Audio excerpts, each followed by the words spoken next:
Un coup de filet majeur contre un réseau international de pédocriminalité a donc eu lieu au Sénégal. La police a arrêté 14 personnes dimanche à Dakar, toutes accusées de pédophilie en bande organisée, viol de mineurs, proxénétisme et transmission volontaire du VIH-Sida. Ce groupe criminel transnational actif depuis 2017 opérait entre la France et le Sénégal. Plus de détails avec notre correspondante sur place, Alison Fernandez.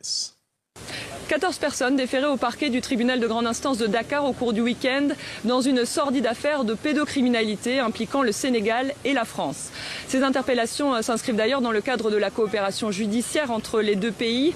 Ici au Sénégal, l'enquête est menée par la DIC, la division des investigations criminelles, saisie à la suite d'une commission rogatoire après l'interpellation en France en avril dernier de Pierre Robert, 73 ans, un homme d'affaires de Beauvais, propriétaire de plusieurs biens immobiliers au Sénégal, mis en cause pour participation présumée dans un vaste réseau d'exploitation sexuelle de mineurs.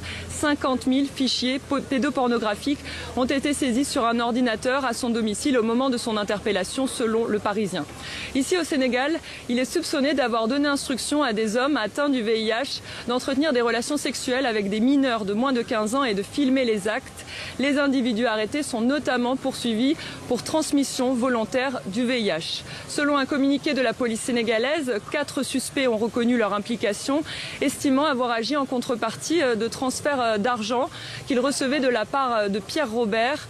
Parmi eux, un ingénieur au cadastre, un tailleur ou encore un conducteur de moto, nous apprend le journal Le Soleil. L'enquête se poursuit. Libération indique que... Transmission volontaire du VIH.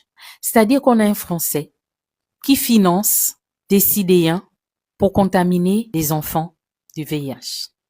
Je vous avais parlé de la guerre démographique que certains avaient déclarée contre les pays africains qui avaient une plus grande démographie. Lorsqu'on vient contaminer des jeunes du sida, c'est pour quel but selon vous? Si ce n'est pas cette même guerre démographique-là qui a commencé. Parce que si on contamine des gamins du VIH, quelle est leur espérance de vie? Ils travaillent farouchement pour diminuer la démographie africaine. Ils utilisent tous les canaux possibles.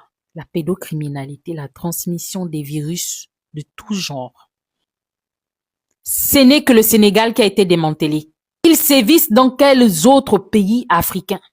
Il est partout en Afrique. Il est dans la sous-région de l'Afrique de l'Ouest, l'Afrique centrale, partout, partout, partout. On a donné combien à ces jeunes hommes sénégalais pour qu'ils aillent contaminer des gamins?